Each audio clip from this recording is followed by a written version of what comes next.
ఇదిగో మిమ్మల్ని అడుగుతున్నాడు యేసు ప్రభు, ఏం చేసావు నా కొరకు? మీ జవాబు ఏంటి? నేను నిన్ను ఆరాధించా, నేను నీకు దశభాగాలు ఇచ్చా, నేను నీకు కానుకలు ఇచ్చా, నేను ఎంతో దూరం నీ ఆలయానికి వచ్చా. ఇది కాదు. ఆయన రాజ్యాన్ని కట్టావా? వెలుగును పంచావా? దేవుని ప్రేమను చూపించావా? What have you done? మిమ్మల్ని విమర్శిస్తలేదండి, పరీక్షించుకునేలాగా చేయగలని ఆశపడుతున్నా.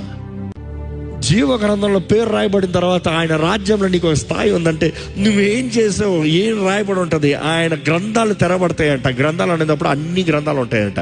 మంచి చెడు గ్రంథాలు ఉంటాయంట, జ్ఞాపకాల గ్రంథాలు ఉంటాయంట, ఇంకా అనేక గ్రంథాలు ఉంటాయంట. ఆ గ్రంథంలో నీ గురించి ఏం రాయబడి ఉంటుంది? Anything good? ఏమన్నా దేవా నీ కొరకు ఈ వ్యక్తి ఏమన్నా చేసాడు ఒక మాట అని ఉంటుందా? ఎందుకంటే ఈరోజు మనుషుడు ఎలాగైపోయాడంటే స్వార్థం.